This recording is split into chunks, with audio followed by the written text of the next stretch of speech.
I'm going to call this meeting to order.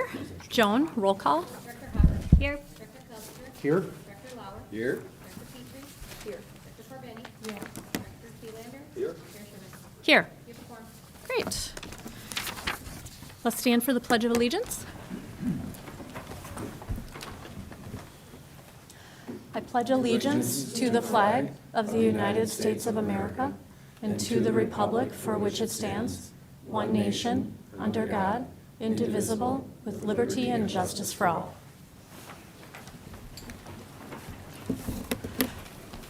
All right. I am going to go ahead and make a motion to approve tonight's agenda. Can I get a second? Second. Great. Director Kelsenberg with a second. All those in favor of approving tonight's agenda, raise your hand and say aye. Aye. Opposed? Agenda passes. All right, we're going to start out tonight. This is our annual organizational meeting. So we're going to start out tonight by electing officers for the year and approving committee assignments. The way that we do this will be similar to last year. I will ask the board for nominations. We will ask 3 times. You may nominate yourself or another board director. If no other nominations, so after I repeat that, then we will roll call vote, just to make it easier. That's what we did last year. I know we talked a little bit about paper ballots, but we just did roll call. It's a part of the public record, your vote, so it just makes sense from a time standpoint. A motion can be made to reopen nominations if adopted by a majority vote. So you can nominate yourself, you can vote for yourself. 4 votes for the person is obviously the person's elected to the position. So really quick, just a thank you to everyone who served in officer roles this last year. So thank you. All right, with that, we will start with the election of board chair, and I will open it up to nominations. Sure, Director Thielander. Make a nomination to nominate you as the board chair again for 2024. Great. Thank you very much for that. I appreciate it. Are there any other nominations? Any other nominations? My favorite part. Great. Joan, can we have the roll call vote, please? Director Hocker. Allison Sherman. Director Kelsinger. Allison. Director Petrie. Allison Sherman. Director Corbeni. Allison Sherman. Director Sherman. Allison Sherman. Director Thielander. Allison Sherman. Allison Sherman is chair by unanimous vote. Thank you, guys. Thank you very much. Now we're going to open up for nominations for the election of vice chair. Director Petrie, you have a nomination? Yes. I would like to nominate Andrew Thielander. Great. Any other nominations? Any other nominations? I think that's 3. Okay, great. So we have a roll call vote, please, Joan. Director Hocker. Andrew Thielander. Director Kelsinger. Andrew Thielander. Director Petrie. Andrew Thielander. Director Corbeni. Andrew Thielander. Chair Sherman. Director Thielander. Director Thielander. Andrew Thielander. I'm sorry, Director Lauer. You didn't need me one way or the other, so it doesn't matter all that much. Can we go back to chair? Them. You wanna do another Both of roll them. call? Chair. It's quite all right. Congratulations. Director Thielander, unanimous 7. Great. For vice chair. All right, and now we will take nominations for clerk. I would like to nominate Bev Petrie. Great. We have a nomination for Bev Petrie. Are there any other nominations? Are there any other nominations? Great. Joan, roll call vote. Director Hocker. Bev Petrie. Director Lauer. Bev Petrie. Director Kelsinger. Bev Petrie. Director Petrie. Director Corbeni. Chair Sherman. Bev Petrie. Director Thielander. Bev Petrie. Bev Petrie is chair, or is clerk, I'm sorry, by unanimous vote of 7. Great. Thank you. All right, now we have our election of treasurer. Are there any nominations? Yes, I'll Director Hocker. nominate Pete Kelsenberg. Great. Nomination for Director Kelsenberg. Any other nominations? Any other nominations? Great. Joan, roll call vote, please. Director Hucker, Pete Kelsenberg. Director Lauer, Pete Kelsenberg. Director Kelsenberg, Pete Kelsenberg. Dr. Petrie, Pete Kelsenberg. Director Corbeni, Pete Kelsenberg. Chair Sherman, Director Kelsenberg. Director Thelander. Pete Kelsenberg. So Director Kelsenberg is treasurer, 7 all unanimous. Great. Thank you. Thank you for that, and we will move on now. I think I had sent earlier, we want to get the year started with all of our committee assignments, and so the only change made from last year, I'll just kind of quickly, I guess it'll be up on the board. We're going to maintain Director Petrie with AMSD. Obviously, she serves on their board, so their executive board. I am going to switch with Director Lauer and move to the Community Education Advisory Council. And Chris Lauer will be on the Curriculum Advisory Committee, formerly the World's Best Workforce. Pete Kelsenberg, Director Kelsenberg, will stay on the Minnesota State High School League. Katie will continue to serve as a board member with Northeast Metro 916. And Andrew Thelander will continue to work with the partnership plan as their liaison to the board. And then the committee assignments, Finance and Operations, Director Kelsenberg, myself, and Director Thelander. Community Engagement and Legislative Outreach, Director Corbeni and Director Petrie and Director Lauer. And then Policy will be myself and Director Petrie and Director Hockert. So with that, I haven't received any kind of feedback, so I'm assuming this is all looking good. I'll make the motion to approve. Can I get a second? Director Thelander with a second. All those in favor, raise your hand and say aye. Aye. Opposed? Motion passes. All right, and now we have consent agenda, which will also be up on the board. Is there a motion to approve consent? So moved. Great. Director Petrie with the motion. Is there a second? Second. Great. Director Lauer with the second. All those in favor of approving tonight's consent agenda, raise your hand and say aye. Aye. Aye. Opposed? Consent agenda passes. Right, and, sorry. Are we already at the streets? Yes, the resolution awarding the sale of the general obligation bonds.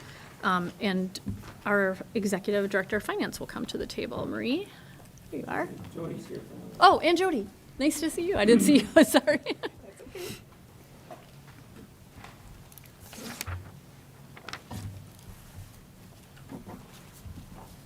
Thank you. Good evening. So with that, we're here this evening to show you again some results of today's sale. And Jody is here with us this evening from Ellers to walk you through the sale day results and also to give you some good news about what that looks like. And I'm also pleased to also give you an update on our results of our bond rating call with Moody's. We did maintain our overall bond rating of a AA2, and that is good news for the district as our bond sale is today. So, Great. gave us some great results. So Yes. with that, Jody, do you want Got to? some excellent results today. We're very excited in our office. So yesterday, we had a bond sale for West Ponca School District, and they also have the same rating as you. They had a bond approved by their voters in the November election. They issued $40 million of that authority, and they had a 3.57% rate. So we were thinking, ooh, if we could get right around that rate, that would be really nice. And you guys got a 3.25. Nice. So, and how do I, oops. Do I want to do that, Joan? You know, always doing it double. Yeah. Do you want me to move it full screen and on? Will that work? Let me try slideshow. No, try. Still doing two. That's okay. Two okay? Sorry. Can we work with that? Yeah, that's Okay, fine. Awesome. All right, so you'll see that we were moving forward with this bond sale with three purposes. So initially, we planned on the school building bonds, facilities maintenance bonds, those were always scheduled to be together from the start, but then once rates started going down, we thought this would be a great opportunity to take advantage of some savings for your taxpayers related to your 2015 issue. So we added that on at your December meeting, which ended up being a great decision on your part. So you'll see the rating there listed as AA1 under the State Credit Enhancement Program. All school districts in the state get that rating. It's based upon the state's rating, which is a AAA. That's the highest rating that Moody's assigns. So AA1 is one notch down from that. That's what they assign under the State Credit Enhancement Program because our state guarantees the payment of debt should you not be able to make a payment. So you get that nice high rating automatically as long as you participate in the program, free of charge to participate in the program, so we always recommend that. So your underlying rating, Mike and Marie and Mark participated in a call with Moody's that there were a lot of questions, a lot of pointed questions about your finances in particular. And I think they all did a really nice job of providing information related to that and with providing some assurance that things will improve. And Mike in particular provided some great background information, which was helpful. It was great to have Marie's experience and all of her finance background and Mark's experience working in the district for so many years. So it was a great combination. They really, really did a nice job of representing you and ultimately got the AA2 affirmed, which is what we were hoping for. So with that, you got 8 bids today. The low bid was JP Morgan out of New York at the 3.25% rate. If you look at the notes at the top of the right-hand side there, you'll see that for the overall issue, we were estimating a rate just under 4%. We were hoping to be under 4%, and we talked about that at the December meeting, and we got well under 4%. So really exciting to see that. You also got a much larger premium than we were expecting, about $10 million more, which is available for your project cost then. And maybe that will help us get a little bit further along in your schedule before we need to issue the next bond issue, which would be great too. And then finally, you'll see that because the rate was so much lower for the refunding portion, that was a 2.76 as compared to the 3.14 that we were estimating just a few weeks ago. The savings on that to your taxpayers will be about $3.5 million Nice. as compared to 2.1. So really exciting to see that. Again, you can't keep that for your budget. We know Yep. you could use it, but that must be passed on to the taxpayers in the form of reduced debt service levies in the future, and I'll show you how that shows up on your long-term plan too. So then we have really the same attachments that we talked about at your meeting in December. The first one though is new, that's the bid tab. And this, these are the 8 bids that we received. The low bidder, JP Morgan out of New York at the 3.25%. And then the next lowest bidder was Truist Securities out of Nashville, Tennessee at 3.26 roughly. And then you got bids from throughout the country, so more from New York. And then the high bidder was Baird out of Milwaukee, Wisconsin, and their bid was at 3.36. So pretty tight bids, I would say, for the results today.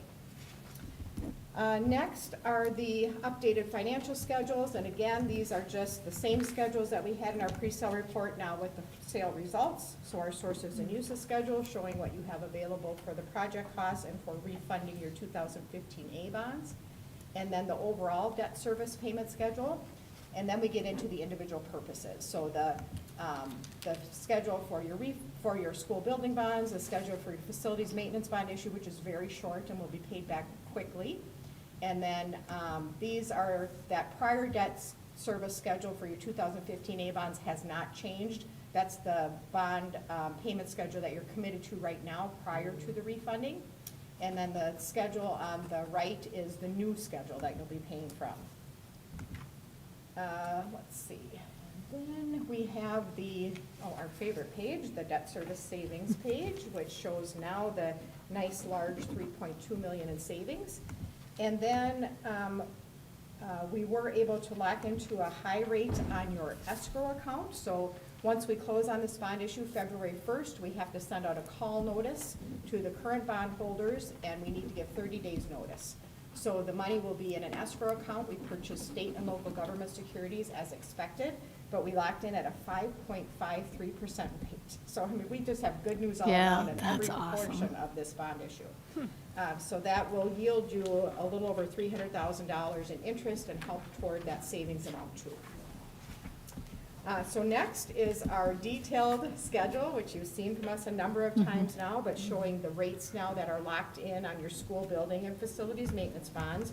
Recall that you still have about $75 million of authority from your voters, and we were expecting to issue that in fall of 2025, but with the premium we received, and depending on how quickly things progress, we may be able to, wait and do that in January of 26. We often get really good rates in the new calendar year, so that might be beneficial. So we'll just keep an eye on that and, stay in touch. We won't talk about it every day until then, but. And then I'll point out a few things on the rating report. So Moody's issues 2 reports after they finish the rating process. One is a press release.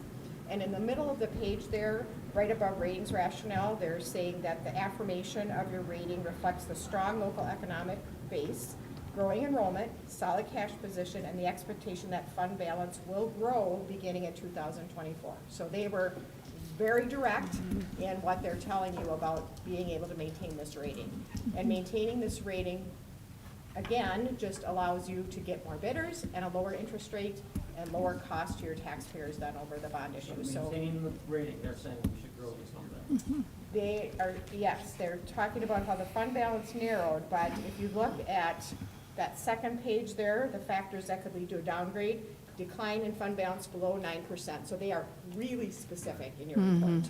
So I think they were rightly concerned about the decline in the district's financial position, and they were, again, pretty direct. We don't often see this direct of statements and I think they were pretty upfront with us as part of the process in the call too.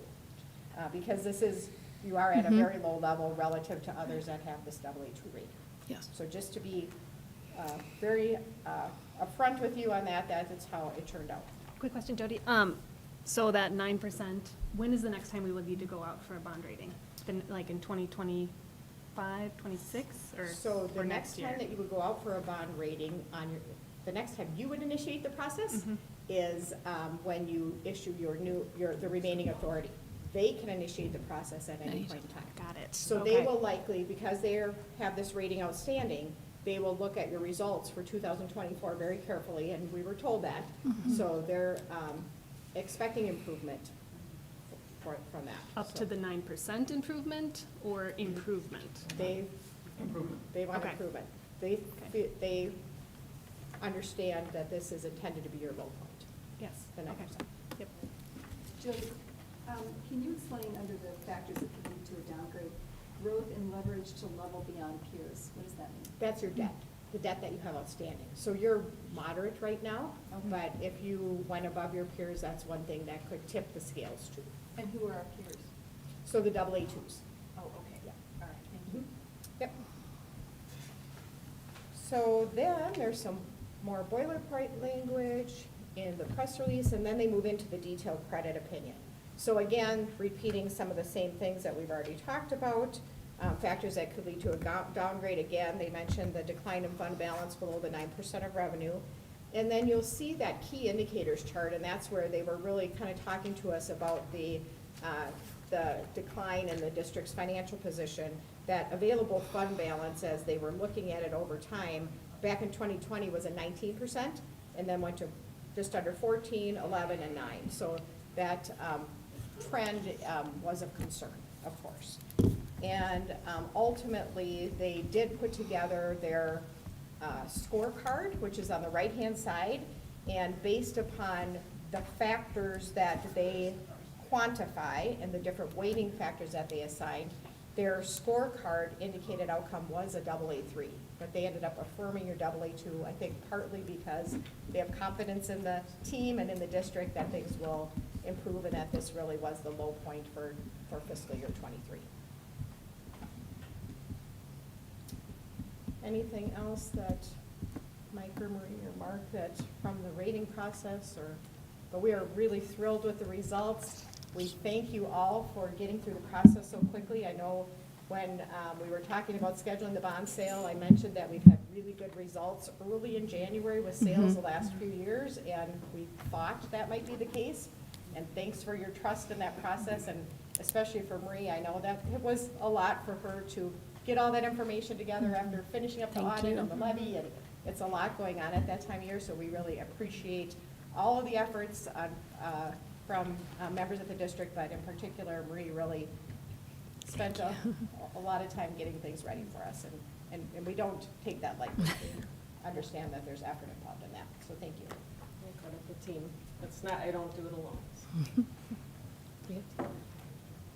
Thank you very much to both of you. Great news all the way around. Any other questions from the board? So this is a resolution, but we first need a motion and a second. So can I get, before we do the resolution? So moved. Okay. Is there a second? And then we'll go Director Porbeni, and then we will do the roll call vote for the resolution.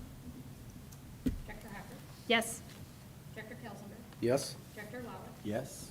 Director Petrie, Yes. Director Corbeni, Yes. Director Keelan, Yes. Chair Schumann. Yes, Resolution passes 7. great. Great. Thank you very much. again. Thank you. Yes, we very much appreciate the opportunity to be of service to you, and really, really happy with the results, so thank you again. We are too, so thank you very much. And then we have one form to be signed, so I can get that signed when you're done. Okay, great, thank you. Okay. We're moving on to the next action item for tonight, and that is establishing a board member salary. We talked about this last year and opted to take no action and kind of leave it open to the community for feedback, time for the board to kind of contemplate what they wanted to do. Joan has attached, as part of agenda, our history of where we are with salaries. The board has not had an increase in salary for 9 years, much longer than we would probably like to be doing.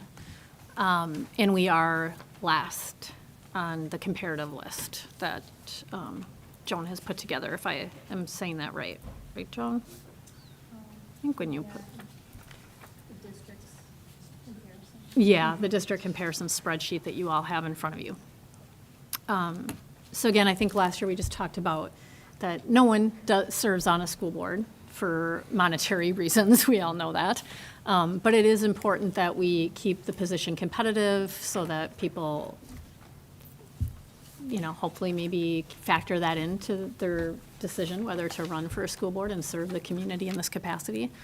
And we never want to probably be at the bottom. I think we talked about just, we don't want to be at the top, we don't want to be at the bottom. We'd like to just kind of stay right in that average spot.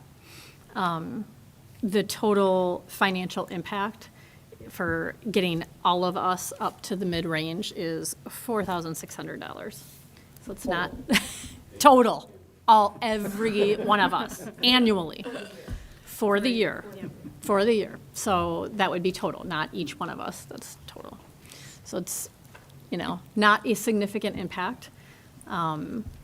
And I know we've worked hard to reduce our spending of our own budget and have been quite successful in doing that over the years. So I just want to open up for conversation and thoughts about where people are at. That's kind of the history. Yes, Director I'd like Hocker. to say something.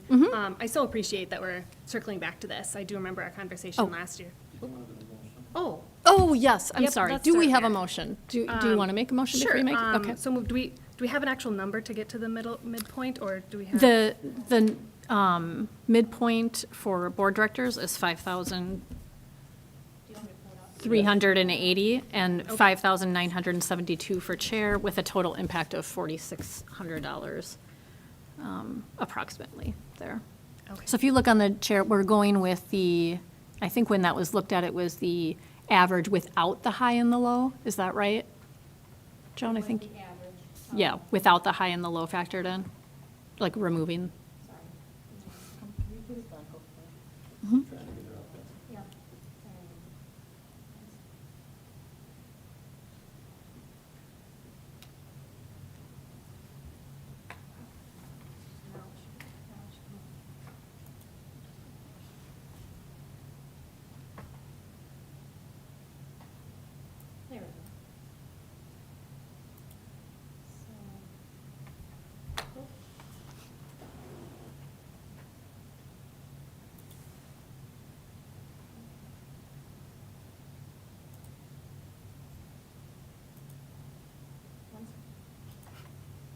Scroll way down. Oh, Too far. there we go. There.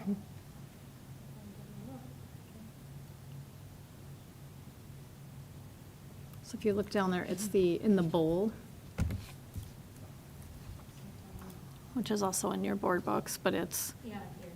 the, Average is this right here, 59.72. mm-hmm, And numbers 53.39. with a total With the impact. highest and lowest average. Yes, with the total impact of being just around that $4,600 for an annual impact for the entire board to raise to that mid-range, that average. So is this, I'm sorry, I just need to clarify. I mean, there's like several different totals here. That's for different positions, so we're Right, just but going to we're not gonna continue, do that. we're just going to do continue Chair and then. the rest of the board. everybody Yep. else. Okay. Just like we've always done, so no change. We're just literally, same structure, same everything, moving us up to that mid-range, factoring out the high and the low. So, with that, is there a motion before we start conversation? Do we need actual numbers to make a motion, though? Or do we just say? Right, Yeah. the average without the high and the low. Yep. 5972 for the chair, 5972, Yep, 5380 for directors. 5380. Okay, across the board. 5339. Okay. I'm board directors. Oh, without the highest and, Could we yes, round those off up or 5339. down? Probably doesn't. Yeah, we'll just stick Stick to to the the average. average. So 5972, 5339, sorry. Okay, then I'll make a motion to change our pay to the 5972 for chair and 5339 for the other Directors. directors. Great, Second, great. And now discussion. Okay, can I? Yes, you Thank can. Sorry. Excellent, get the business done first. I just want to say, I'm really glad we're circling back to this discussion. I know that we had a long talk about this last year, and I really feel like it's important to value our time as board directors, and it really is a super important job for our district. And even though we're not obviously in it for the pay, it really does help. And it definitely, for the amount of work and time that each of us put in addition to our meetings that are scheduled. We get 24 meetings a year, and I would like to say that we have much improved over last year. Last year, we had 24 scheduled and 37 actual meetings, whereas this year, we had 24 scheduled and only 26 meetings. So we only added 2 extras this year. So kudos to staff for keeping us on much better, in this past year. Yes. So, yes, 2023. So anyway, I really appreciate that we have kind of really made the best use of our time in our board meetings, but there's so much more to this job too, outside of our board meetings and prepping for it and going to community events and helping with the bond election last year, in addition to our committee assignments that we just approved. So it is a big job that we are all taking on. It is worth way more than what we are actually getting paid, of course, but I do appreciate that we are taking the time after a decade of not doing this to actually bump our pay up a little bit. And hopefully the community understands how much we value that opportunity. So that's it. Yes, Director Petrie? and I would just, I'm glad that we are doing this too, and I would just hope that and I have no idea how we came to this pass where it's been essentially 10 years Yeah. without a raise, and I would hope that going forward, we can continue doing what we did this year, which was to find that midpoint and just peg our salary to whatever that midpoint is of all these districts around us. We don't want to be the highest, we don't want to be the lowest. Right in the middle is kind of where we want to be, and so I hope that as we go forward, we can just make that.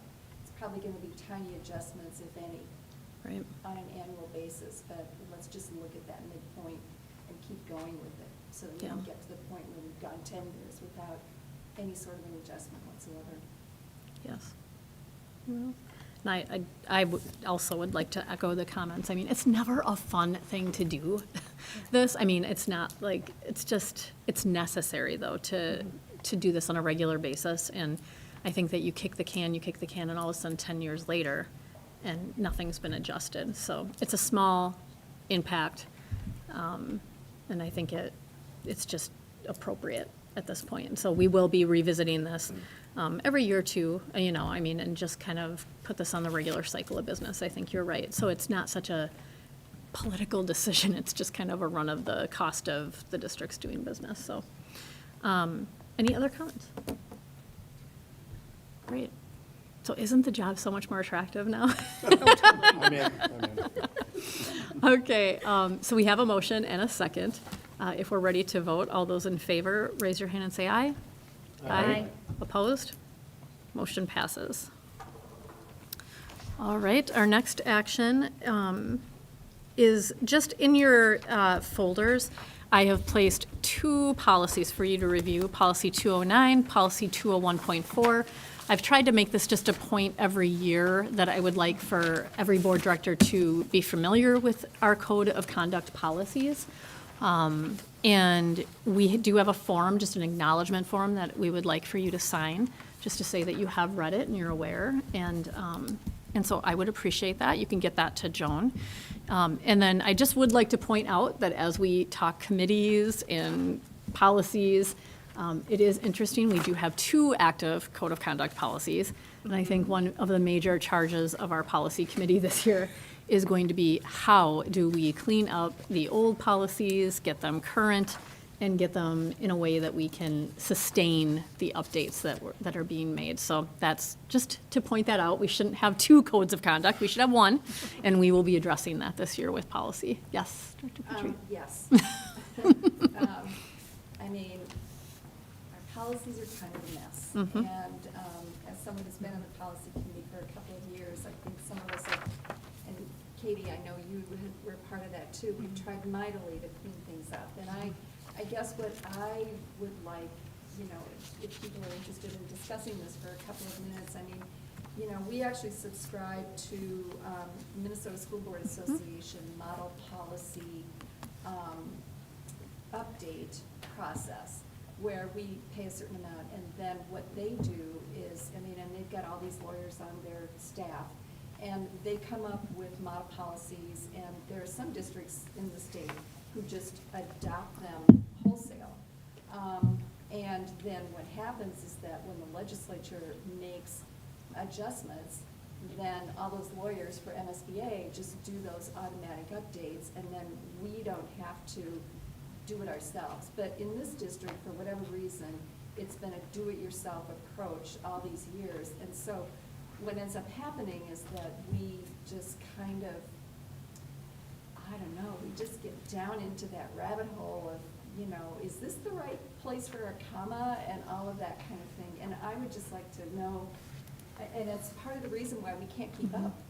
You know, we should be reviewing a third of our policies every year, but because we have such a backlog of policies that haven't been dealt with for so many years, it's really hard for us to get onto that schedule. So I guess I'd just like to know what board members' ideas are. I mean, you know, do we want to sort of like wholesale adopt MSBA policies, and then going forward, seeing whether there are certain policies that we want to make more local or adjust them, you know, or do we want to just keep trying to,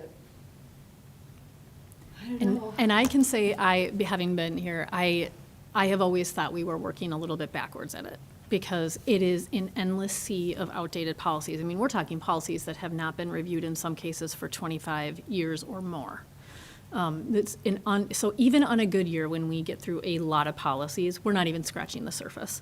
And I don't see why we are having staff spend valuable time trying to work at it this way instead of just adopting what MSBA has, where it makes sense. Some policies won't be relevant or applicable, and certainly the policy committee can kind of filter that through and bring recommendations to the board. But I would support an adoption like that so that we can get everything cleaned up. I think it's far more risky that we have these outdated and policies and gaps altogether. It's inefficient for staff, and really what can make these policies Stillwater is in the way the procedures are to execute them. That's where I think the local flair can come from, not in the generic, what is supposed to be timeless. Policies are supposed to be timeless versus the procedure is kind of, I think, where we can have that local, the local feel to the way we adopt it. That's just my personal opinion. Director Hockert? Thanks. I definitely agree that using the MSBA model policies is really helpful. My one thing that at least we ran into in the past couple of years when we would adopt new MSBA policies, but then we have our own version still on the books, which is, I mean, you can see it in our our Code of conduct. Code of conduct, where we have redundancy, and I would find sometimes 3 or 4 times redundant policies of ones that had not been cleaned up from previous years. So the one thing that I would hope moving forward is that we really are paying attention to if we are adopting new policies or wholesale adopting, that we definitely go back and kind of unfortunately comb through and repeal the old ones so that it is not confusing going forward, that we still have old policies on the books. So that's the piece that I, at least in the previous years when I did it, I was not on the policy committee this last year, but that was the piece that took a lot of time, was just finding the redundancy and then making sure everything's covered and then getting rid of it as well. So if there's a way we can streamline that process, I think we can make a lot of progress. And superintendent? And streamline is the key word. You, even in your current policies, you have some policies that really inhibit the rapid replacement and removal of policies. So you need to get those fixed first, and then once those are put in place, and you can start expeditiously start to get caught up. I also think it's important that even in some of the mandated policies that have come out this summer that we haven't brought to the board yet, there are some pieces that maybe are good for different places in the state, but not necessarily good for Stillwater. So we have to make sure that even though they may be model policies, there are some things that we do have to tweak to meet our needs here locally. Yeah, and I agree, I think that we can do that. I mean, we can do that, Dr. How many Kelsenberg? policies, I mean, we're looking at the code of conduct right now, but we're talking policies a lot broader than this code of conduct? Yep. Or are we talking Yeah. the bigger picture? Yeah, we just have very old, outdated, I would say you came in, superintendent, found glaring gaps that you couldn't believe we didn't have policies that are, so really, I mean, obviously, the policy committee, along with staff, will have to read through them all, make sure they're appropriate, weed out any language that isn't reflective of our own community. But I think that trying to do it as, in a unique way where we're writing it, we're having staff time writing separate policies is, brought us to the situation that we're in. And quite frankly, we don't have a procedure in place or the budget in place to have a team of lawyers maintaining our individual Stillwater library of policies.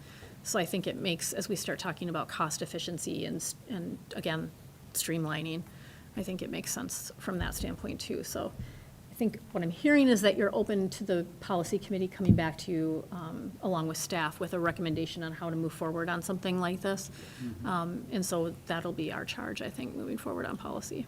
So, in the meantime, enjoy reading the 2 codes of conduct that we have. And please, after you review it, cite it and just pass that on to Joan, and we appreciate that. All right, our next item is a report on the board meeting schedule. Just a little bit of background, we approved a schedule. And so the only reason why we're really coming back is because we had a couple dates after we approved, and then there were some dates that came forward from MSBA that Joan caught that are actually days we cannot meet. You're gonna pull that up? Sorry, you're just gonna pull that up. So Tuesday, March 5th, is a presidential nomination primary date where we cannot meet. And then Tuesday, November 5th was an election day that just got missed. So we just have a couple dates that are not legal for us to meet. So you can kind of look at some of the options here. We can meet on a Monday or Thursday the week of March 4th. We can also, for the November 4th, we can meet, where is it? November 4th, sorry. We're proposing moving it to the 4th. Or the 7th? I mean, at least on the calendar, the Thursday Yes. of that week I is don't the have my 7th. calendar in front of me. Yes. So we just have those decisions to make. It's this attachment that you have right there. Yeah. So with that, we can talk about the calendar. Again, we're meeting Tuesdays currently. we just have those 2 dates that need to be rescheduled. Comments or thoughts? Any conflict? I Yes. can start the conversation. Personally, I'd prefer to go to a Thursday for at least those 2 dates. Mhm. That would be my personal preference in having enough time to prepare for board meetings. I know that's not your favorite. That is not my favorite. Way. And for the benefit of the board and the community, can you explain why you like Tuesdays and not Thursdays? Because when we have a board meeting later in the week, our focus is on preparing for the board meeting and nothing else. And so when it is earlier in the week, we get the board meeting done and we get back to business. So, very clear on that. And this was the first year that we had Tuesdays, and I'll speak from personal experience. It's an adjustment, and it's definitely, we were just used to always doing Thursdays. So it was a change.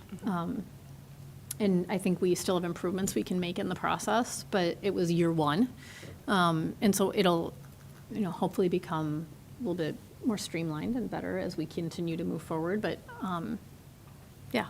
So you would prefer Thursday would too. both of those days? Both, I would rather be Thursdays on those. Okay. I guess, can I make one more comment about my Thursday pitch? Just that that was our tradition before. That's what kind of the community is used to as well. So if we are going to be switching, to me, it just makes sense, especially for a temporary one, that would be kind of the logical switch for at least those 2 dates. So we would be looking at November 7th and March 7th. Am I looking at that right? Yep. Okay. Yes, both sides. Other thoughts or opinions? Yes? I would be open to either the Monday or the Thursday. It's not bad just to try those on for size and see how they fit moving forward, and even looking at potentially other days in the future calendars. For this year, I'm flexible on either of those 2 dates. Great. Okay, so all the other dates looked good, so it sounds like Thursdays are the preference. So we will be making those changes. If you have, we'll come back and vote on it at the next meeting. We're good for what we already have. These are dates that are a little far off. If you have other thoughts, certainly feel free to email me. Joan will take a look, finalize everything, get it, I's dotted, T's crossed, and bring it to us for a vote next time. That's a good question. Why is Wednesday out? I think it's always just been a date that we've kind of taken off. I don't really know. 9/16 meets on Wednesdays too. Oh, so that So would that- conflict with yeah. Katie. But I think we've always just, as a district, there's a lot of activities that families have. Funny. Great. I like Thursdays. It's only 2 Thursdays. Maybe you'll like it. All right. So that was that. And then now we'll move on to, under Strategic Direction D, develop strong partnerships with the communities we serve. We have an upcoming legislative breakfast with legislators on January 19th. And we would like to approve the legislative platform. And I guess I'm going to have you comment on anything that you would like to say. So it was in your packets, the community engagement. What's the name of that committee? Community and legislative engagement, yes. Met a few weeks ago, where we reviewed the AMSD platform and reviewed MASA. And we looked at what we really are looking for here in our district. So the first part of it is funding, and we're probably thanking them for their investment in education. And so then we also want to have them refrain from new unfunded mandates and financial support for last year moving into this year. We'd like some more. So for new requirements, we'd like to see an additional 2% on the formula for FY25 from looking at the budget speculation or a forecast. Doesn't look like that's going to happen because it looks like we have a nice surplus now, but in the next biennium, we will not. There'll be another forecast that comes out at the end of February, which may tell us something different. Fully fund implementation of the READ Act. you know, districts throughout the state of Minnesota are going to have to adjust curriculum based upon what they say we need to be teaching. And I haven't seen the curriculum yet, or the 5 different options. I don't think what we're currently teaching is going to be one of those options. So we're anticipating a cost up to $3 million to replace our literacy curriculum in the elementaries alone. So we would like to see, we're going to mandate the REACT, and we're going to mandate curriculum. We'd like to see funding that flows with it.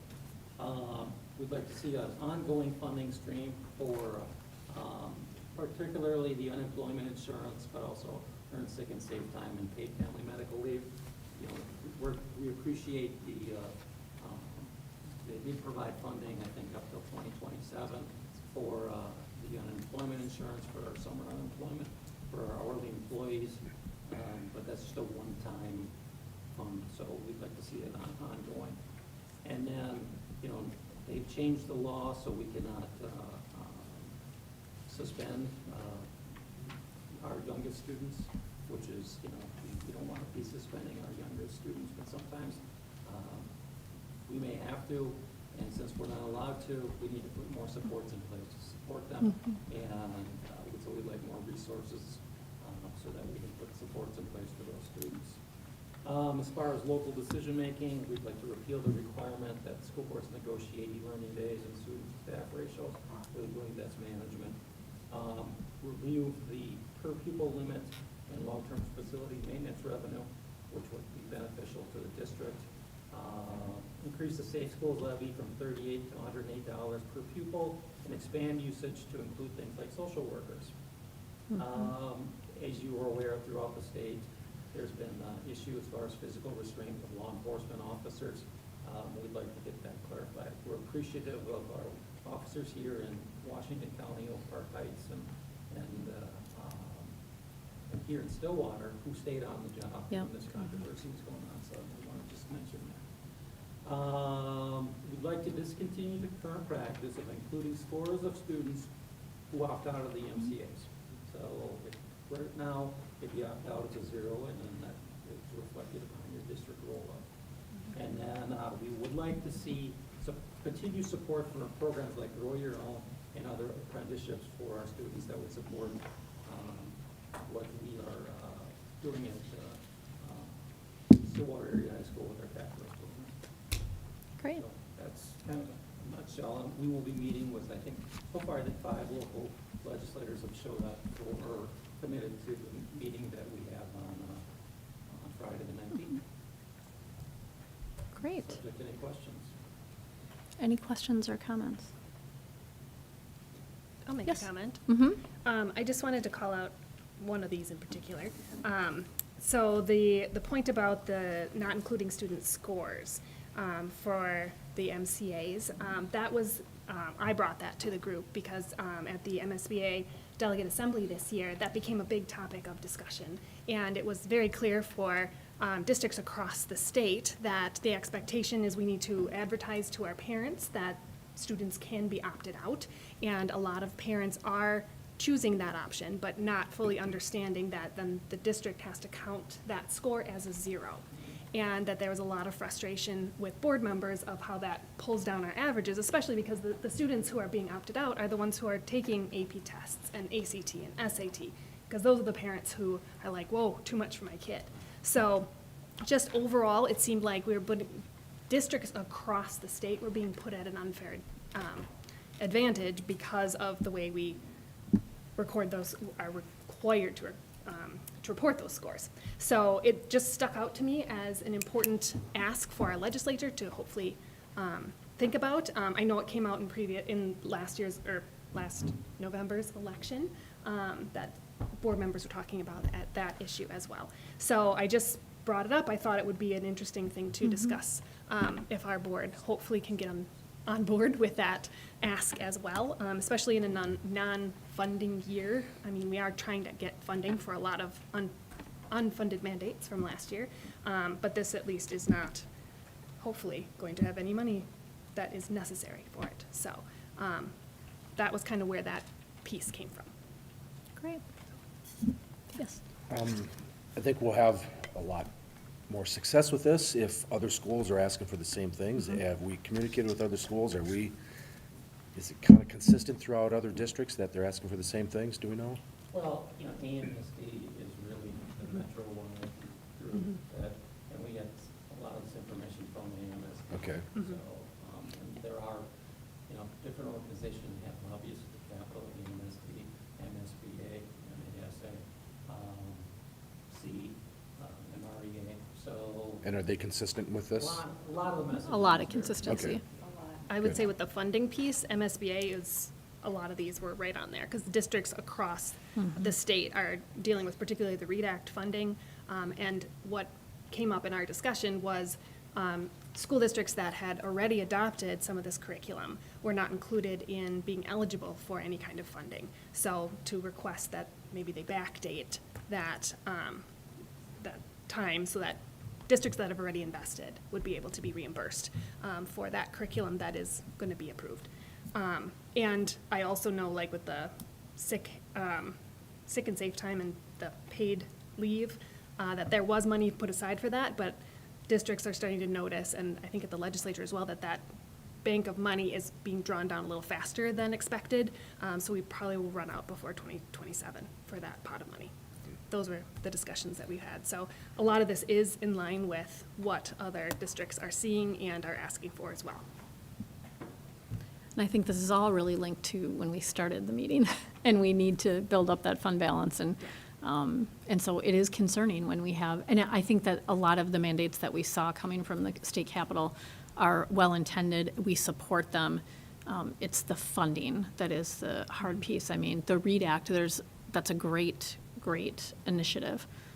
But without the funding, it could be very costly for school districts, including our own. So I would like to make a motion to approve this legislative platform for 2024. Can I get a second? Second. Great, Dr. Petrie with a second. We can have any more comments or questions. Otherwise, all those in favor, raise your hand and say aye. Aye. Opposed? The legislative platform passes. We look forward to the breakfast. Great. Now, all that is left is our closed session. So I'm going to read our adjournment here. The next item on the agenda is a closed session pursuant to Minnesota Statute 13D.03B. The governing body of a public employer may, by a majority vote in a public meeting, decide to hold a closed meeting to consider strategy for labor negotiations, including negotiation strategies or developments or discussion and review of labor negotiation proposals conducted pursuant to sections 179A.01 to 179A.25. I will entertain a motion that the meeting will now be closed for the purposes stated. I'll go ahead and make that motion, and can I get a second? I'll second. Great, Dr. Hockert with the second. All those in favor of moving to closed session, raise your hand and say aye. Aye. Opposed? We are entering closed. Thank you.